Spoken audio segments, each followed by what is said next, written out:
3. Again, I'm still joined with Helen, Anthony and Eric.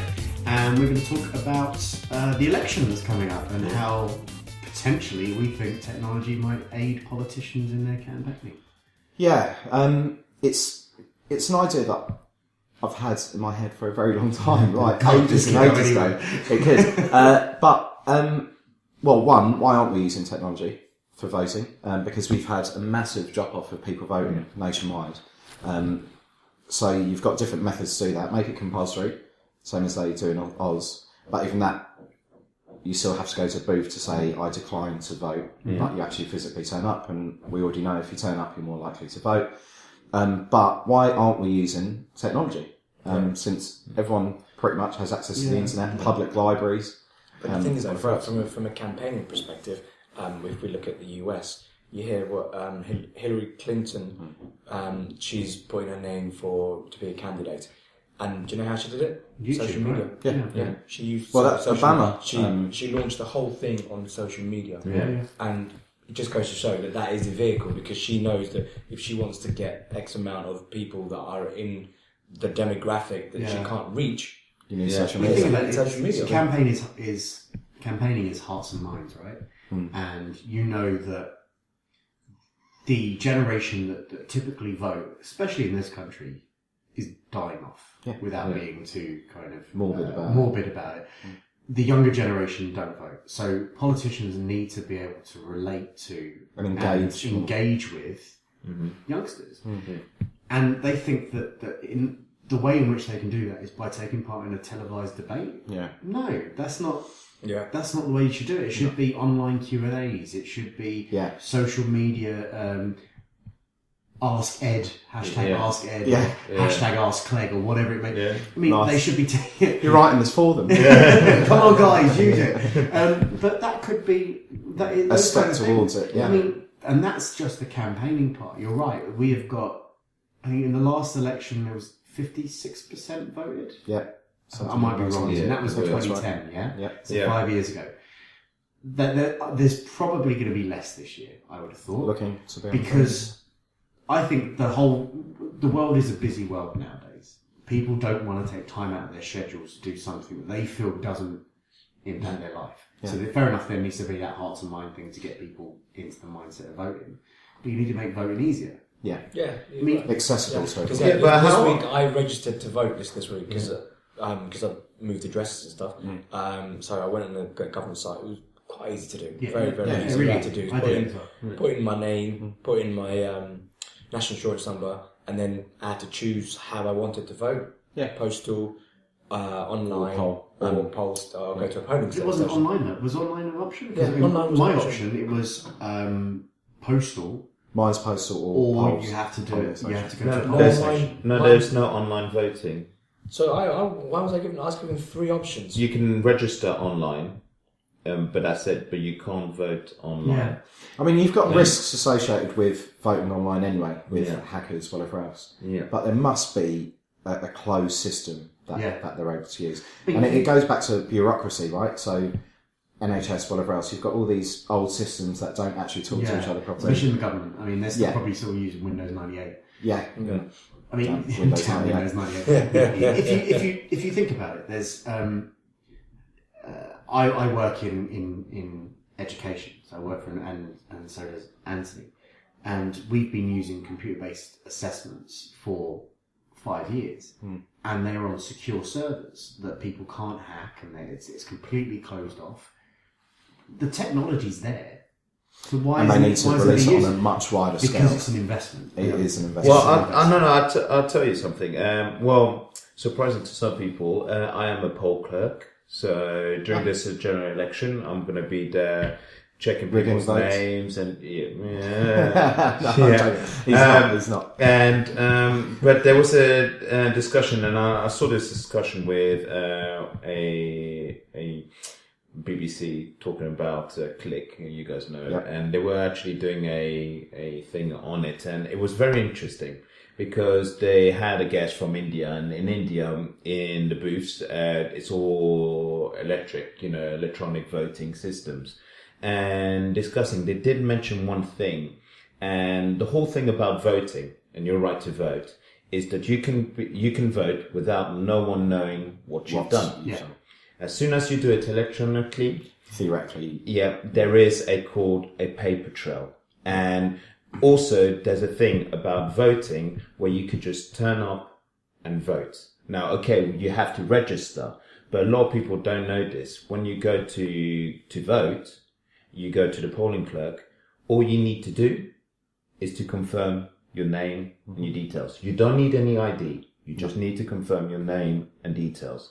So that's within your area. Yeah. So you still have to register in your local area, but after that, that's the only thing you need to know. Yeah. And the whole idea is that anyone can go with no fear of, getting something coming back to them. And that's the whole idea of why there isn't a system like an email system or any system, that you could go, text or whatever, because it's meant to be non-profitable. It's meant to actually say, this is what I want, this is my vote.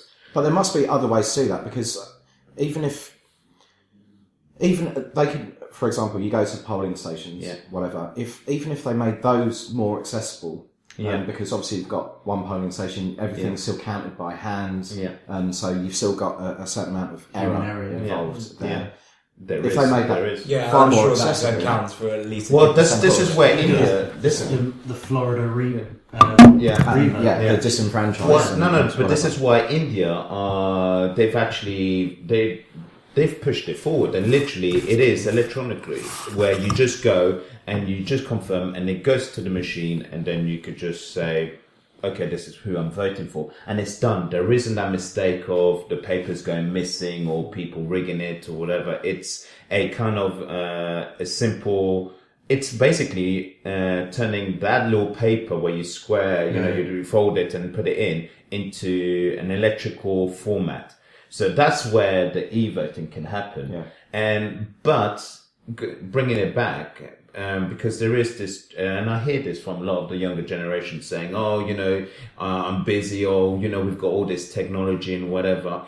And it's true, but you have to also remember, this is once, in so many times, you can actually make time for it. It's the polling station open from 7 till 10.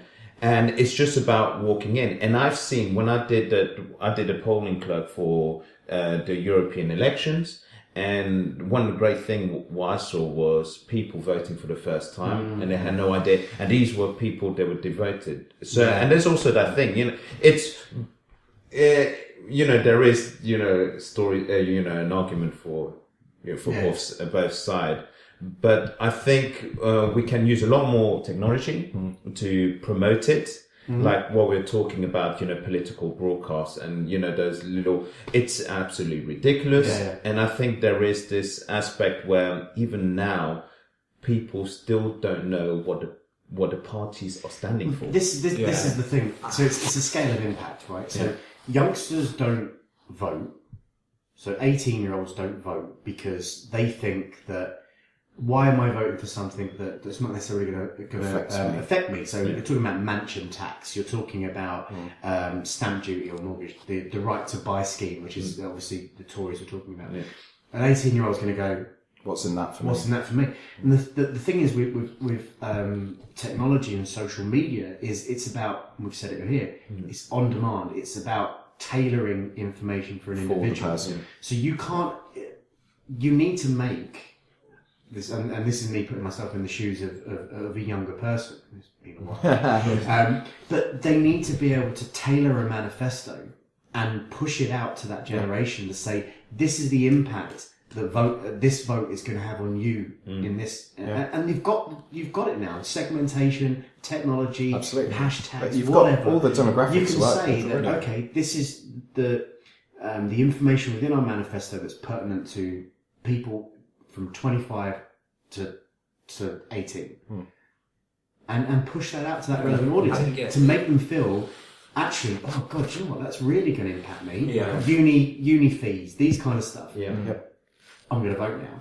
And I think as well, it's around getting with the YouTube generation, and looking at who are the key players in YouTube for that demographic, and actually trying to work with them and say, look, we're trying to get X, Y, Z. I mean, there is a cost associated with all of that though, because then you talk about campaigning. That's all paid by third party. I'm pretty sure they can go to a technology company and say, here you go. Look, well, that's what I mean. For example, Hillary Clinton. It's Coca-Cola and Google. Exactly. Okay. But they're paying for the majority of her campaigning. Oh, I didn't know that. So I think that's pretty much covered. We're talking about how we can get technology to help. I think it's purely around these people need to get their manifestos up and running and look at technology and how it can aid them. More information, cleaner information. Exactly. My further step was whoever's in office, whatever big decisions need to be made, people again should be able to vote electronically for the big issues. Because at the moment you support a party because you might support their policy on NHS but disagree with their policy for immigration, for example. And so you're not voting for a subject anymore. You're voting for a party. Of course. The majority of people don't read manifestos. The majority of people don't even understand it. They're like, for example, UKIP, let's say. People are jumping on the bandwagon that they are, whatever it is, whether what is it, immigration, leaving the EU. So but the thing is, though, anything beyond that, what do people know about UKIP? Nothing. Absolutely nothing. Some of their stuff in the manifesto is pretty good. You take the whole kind of right wing, all that stuff out of it. If you didn't know who it was. There are some bits and pieces, but then again, you've got is any of this feasible? Because what you see promises, but you don't see impact on budget, and you don't say, okay, if we're going to do that, it means we're going to lower that. Because a manifesto is a kind of list of things that we're going to do, but you don't have. There's no cause and effect. If we lower taxes here, something else we're going to have to raise this here, or we're going to have to cut this off here. That's the thing. No one likes talking about stuff like that. All anyone says is, we will do this. So ideally, what you'd want is a people's party that literally every line within this is going really far-fetched. Every line you put out there to public vote and say, now we're going to be talking about National Health Service. What does the majority of people in this country think we should be doing with this? What should the budget be? And I think that that is an absolute. And I would like it but I would like it as an X Factor thing, which sounds a little bit but David Cameron. Exactly. But you know what? I think a lot of people will be a lot happier. There's a lot of people that have been happier just to watch it, see the thing being built up, and at home, actually with the family, discussing and just going, okay. And as a social experiment. And have everything filmed. But as a social experiment, just at this general election, maybe just to see how many people would have voted in other means and what the outcome would come if they do it as an X Factor. You need people to engage, which is what we're all talking about, and to do that, give them ownership a bit more, I think we're running out of time. Quick poll, because we're talking about voting. Everyone voting this shit? Yes, I'm away, so I'm doing postal. So same here, I'm doing a postal vote. Yeah, but luckily, why wouldn't you? My voting station is literally over the road, so that's going to be fine. And the other thing, if you don't vote, you cannot complain. Yeah. But that's very true. The next part, I kind of assumed everyone around this table would be voting, being as though we're in our 30s. We know the impact. Yeah. Is everyone read up and understanding of the manifestos and know why? I need to get a summary of all their manifestos. I've been keeping I like that thick. Thanks.